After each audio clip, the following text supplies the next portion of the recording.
Yan ang tunay na panalo. Gambling is not an accepted way of livelihood and does not solve financial problems. Kinaganda ng sipon kapag hirap ang immunity. Mag-test every meal. Sipon virus. Magkulit ka rin. Meal test. Report it. Mula ngayon, ate ka na. Special ka sa akin, kaya special ang gift ko. Lemon Square Cheesecake. May special sarap ng bilog and cheese crowd na umaapaw with cheesecake ilang. Special comes from the heart. Lemon Square Cheesecake. Sumasakit na ang likod. Baka sign yan na your mobility is at risk. Try Angine Gold. Clinically proven to help strengthen bones, joints, and muscles. So you can age strong with the help of Angine Gold. Now with a new look. Hi! Actually, Sabay ka? Tara! actually, pwedeng akin na lang yung pista. Share mo na lahat. Pero mag-isa. Sa'yo na lang, Jeffrey! Magkabis alam sarap.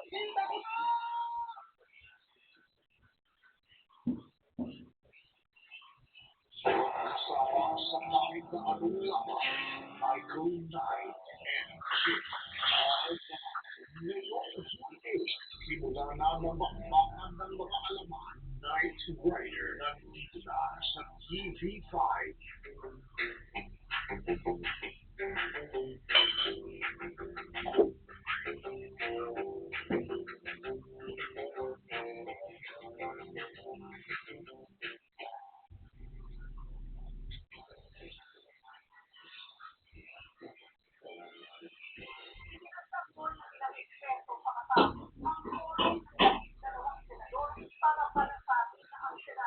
Hiniganti nila ang pinagpapayang ruling ng Korte Suprema noong 1949 sa kasong Avellino versus Cuenco.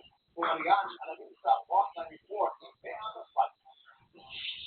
This ang illegal coup d'etat na may kasamang pagbabatulan ng ating konstitusyon.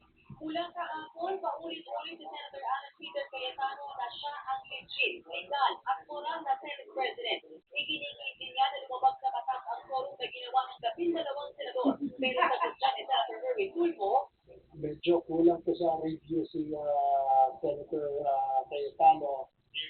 binigyang diin na nagpakilala ng bagong majority bloc na pinangungulangan ni acting Senate President Wade Gatchalian ang ruling ng Korte Suprema na Avellino versus Cuenco case.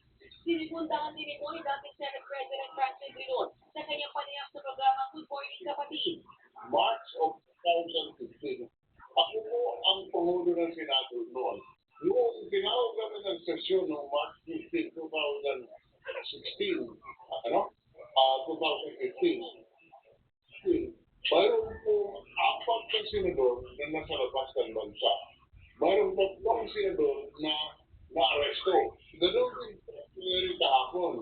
Ang bilang po na ni Senator Wade Gatchalian, dahilan po sa 24 na senador, mayroong isang nagtatago si Senator Bato at isa po ay nasa detention prisoner, Senator Tino Estrada. 22 lamang ang available senators. Pero ano nga ba ang Avellino versus Cuenco case na siyang nagpaligal sa forum kahapon? Simulan natin sa forum. Ang forum galing sa Latin, ibig sabihin of whom. Ito ang minimum na bilang ng tao sa isang meeting o proseso. Sa konstitusyon, 24 ang senador, pero umuga ang numero ng mayorya. Una, nagtago Senator Bato de la Rosa nang dahil sa nagkabinbinitong warrant of arrest mula sa International Criminal Court o ICC. Pangalawa, kulong na si Senator Jinggoy Estrada na may kasong plunder dahil sa kickback kung ano lang 573 million pesos sa flood control sa Bulacan. Kaya ang siste, mula 24, naging 22 senators na lamang ang makakaboto. Sa 22 na yan, 12 ang nasa grupo ni Senator Wade Gatchalian. 10 na lang ang nasa grupo ni Senator Alan Peter Cayetano. E paano na ang forum? Sinisisyo ng Korte Suprema sa Avellino versus Cuenco noong 1949 na kung purposes of a forum, kailangan mo lang ang mayorya noong mga maaaring bumoto. Nag-walk-on kasi ng sesyon si Noy Senate President Jose Avellino at ang kanyang mga kaalyado. Noong gusisyonin ang kanyang integridad. Ang natirang 12 senador, dineklarang bakante ang posisyon ni Avellino at humanan ng panibagong acting Senate President para ipagpatuloy ang sesyon Sabi ng korte, sapat na ang 12 para turing na majority dahil ibig kalahati na yan ng 23 senators. Ang ibang 24 na senators kasi nasa abroad noon at hindi makakaboto. Dagdag pa ni Justice Ortega, ang pagkahan ng majority ay hindi ang dami ng mga silya o posisyon ng Senado, kundi ang dami ng mga maaaring mag-participate ng mga senador. Sa Abilino versus Cuenco pa rin, ayaw sana makialam ng Korte Suprema doon sa pagpili ng mga senador sa kanilang mga lider. Pero ganoon pa man sinabi ng Korte na sapat ang bilang ng mga kalaban ng Abilino para gawin ang kanilang gusto. Maging ito ay ang pagpapatansi kay Abilino o ang paghalang sa panibagong acting Senate President. Ito ang pinasingan ngayon ng paksyon ni Senator Gatchalian sa talagang Senate President Protectorate at acting Senate President. Hindi ginagawa siya ang pinatansi si Cayetano bilang Senate President. Pero all his faith and purposes, pinaliwanag nila ang lahat ng mga posisyon sa Senado, pati ang mga namumuno sa mga komite. Kaya dito yun, kung kine-question daw yan ang mga pumunta daw sila. Diyan na, at si Mami niya doon. Yan, doon Senator Alan, ay pumunta sa Supreme Court.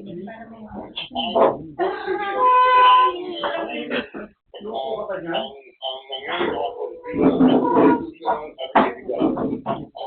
Dahil sa Supreme Court, doon po sa Abilino versus Cuenco, kaya tawag namin yan sa law school, political question.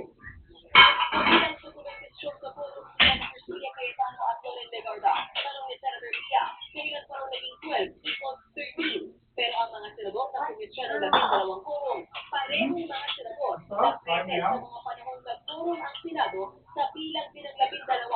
Bakit yan? Senate Journal NC. February 11, 2009 nang magkakulong ang 12 senador. Present siya mismo si Senator Sia, Alan at Torres. Kaya bilis ng Integrated Bar of the Philippines, lawful at valid ang kulong ng 12 senador. Ayon naman sa Associate Assistant Professor David College of Law, ang meron kang violation ay ang hindi pagsipot sa sesyon ng Senado ng Cayetano Law. Meron pong violation na una, pagdating doon sa union, patakaran na dapat hindi na po pumasok iba yun yan. Hindi naman mukhang pagdating po yung sa rules ng Senado mismo. Sa patakaran po kasi nila, pwede po talaga mag-postpone ng president ng session. Kailangan ng konsultahin yung minority leader at yung majority leader. Nagbabalita mula sa frontline, Leanne Los Baños, News 5.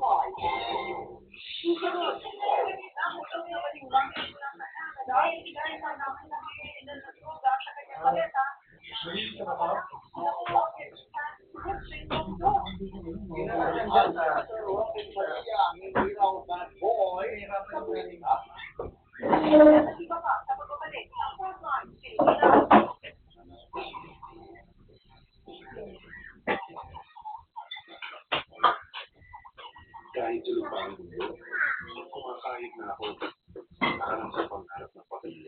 Pagkatulong mo ang Central Advance, may mas maraming nutrients, protein ingredients, tulong para malakas ang puso, halawa, matibay ang resistensya, at buong katawan. Para maging pangako. Central Advance, alagang hindi mo sa kulang. May mga tao na nakakamdam ng pangingilo at pag-umiinom ng malamig. Nararanasan mo rin ito. Huwag pabayaan ang pangingilo. Maaaring senyalis ito ng tubangin. I recommend Sensodyne. Its novel technology gives 3 times stronger protection to your teeth. Sensodyne really works. Ang dessert mo and mainam fortuna. Technique, sarap at sakit. Konti ang mantika. Nasok na nasok. Masarap. Fresh to sa Marino Fortuna. Hello? Kasi doon na, Gold and Shine is wow! Nakikita mo, i-try mo, hindi na, ikaw yung mga kita, in-try din ang mga extra fun. Madali ka ba mag-cashin sa Bingo Plus ko? Sa Bingo Plus, official partner na namin ng Bayad Center. Easy! Ay, like ko ba sa Bingo Plus? Kaya responsible gaming lagi. Gaming? Sa Bingo Plus, sa Finverse, sure na wallet ko ng 1 million pesos.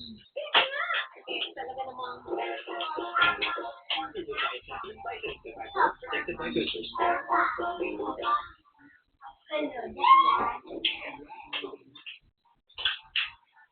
I'm giving you a new assignment. I want you to look like an accident. I use universe. All minds are serving model protect the house. All the sides. It's para patahimik niyo. Norit, pasok mo na kayo dyan. Ay, naku, no,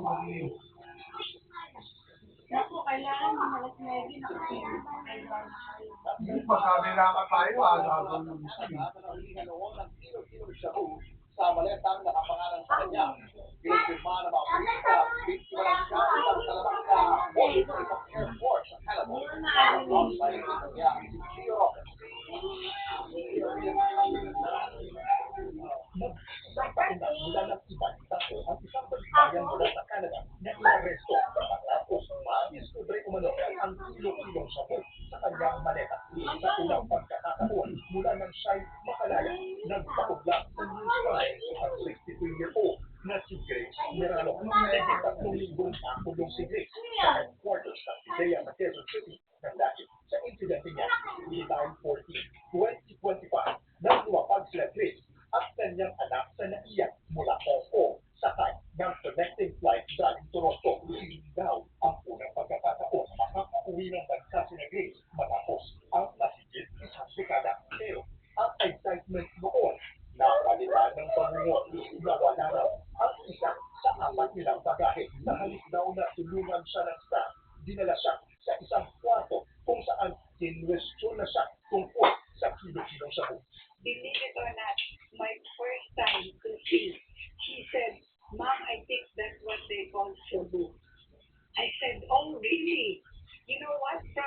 From my perspective, it looks like bahaw na kanin." Dagdag pa rin, ipinagtataka na rin kung bakit nagkaroon ng baggage tag na nakapanghalan sa kanya ang bagahe, gayong hindi raw sa kanya yun. The arresting officer asked me 3 times, "Bag niyo to, diba?" Sabi ko, "Hindi." Sabi niya, "Bag niyo to, diba?" Sabi ko, "No. How many times do I have to tell you that luggage does not belong to me, that luggage is not mine?" Pinalaya kalaunan si Grace base sa inilabas na resolusyon ng Department of Justice. Wala raw sapat na ebidensya na isa siyang drug courier. Pero ang mahinaw daw siya ngayon ayon sa PIDEA. Lumalabas nga po na there was switching of luggage na nangyari. Palo yung tag kasi ng pangalan niya. Kung nailabas niya yun, The luggage was found dun sa na-recover na niya. Ayon sa PNP Aviation Security Group, ito raw ang unang beses na nagkaroon ng luggage tag switching modus sa naiyak.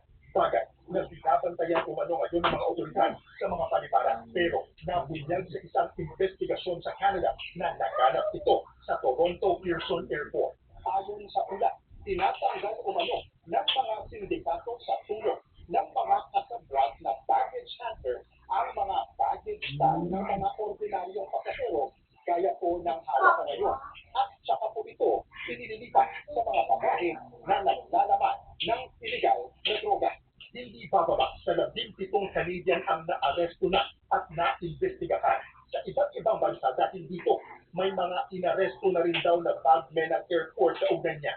Nakabalik na sa Canada si Grace, pero hanggang ngayon may trauma pa rin siya sa nangyari. It really breaks my heart. The hardest part of this all is how it affected my son. How do you think a child will feel if their mother is being handcuffed right beside them? Para raw hindi mabiktima ng ganitong modus, layo naman ng mga otoridad. Kung sakaling may mga insidente na papahili sa'yo, huwag ka lang muna ng mga bagahe. Siguraduhin muna na yung bagahe yun ay sa'yo. Nagpapalitan mula sa kwarto. Gio, Sino ang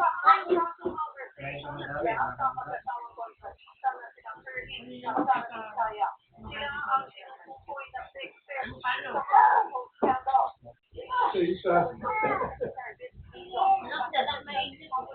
Isa-isa, galing eh. Sabi niya, pero ba matatapos siya? Hanggang ngayon, kumakain pa rin.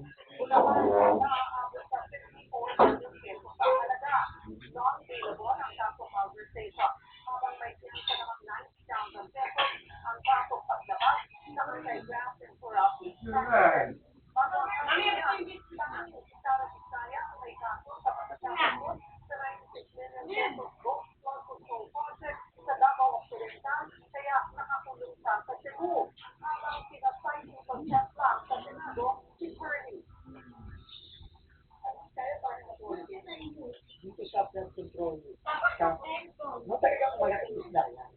At 26 pesos ang kanilang nakal, ang kanilang linakaw.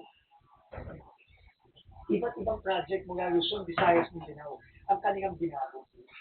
At dahil grabe ang mga pagdurusang ginagawa sa mga kababayan, kagaya sa bulusan. So, Walang plastic na nabubulok. Robin Padilla ang Bad Boy Film franchise. Pero ito ng aktor, hindi raw siya bad boy ng politika. Matapos ang promosyon sa Senado kanyang umaga, dumiretso sa Binoy sa Quezon City para sa special preview ng kanyang upcoming movie na Bad Boy 3 Balgani. Full-force ang pamilya ni Robin kasama ang misis niyang si Maria Rodriguez. Kung bad boy man daw sa Binoy sa Bad boy sa Eric. senador niya. Paglilinaw pa niya, wala silang away ni Interior Secretary John P. Revilla kahit pa lang nagkasulakan sila. hindi ako bad boy sa politika. Ako very good boy sa politika. Kaya sabi nila, lagi ako maximum tolerance. Maximum tolerance ko nung kami dalawa. Kasi parehas lang kami na may trabaho kami. Subukan mo ang yayayin Mahina ko ko ba nakita ng tao. Wala naman nagbuhat. Hindi alam din sa riyan. Binugbog namin kita yung Fernando. Siyempre, maraming tao. Ground control kami ni Secretary. Kaibigan ko naman yun. Sa i-governor, lagi ako sa kaibigan. Walang bad blood. At yun nga po ating mga showbiz update kayong Webes. See you tomorrow mga kapatid. Ako po. Mamaya, Marami sa 1PH RPT, Mono 5.9. Walang iwanan sa profile sa Pilipinas. Ay, namin!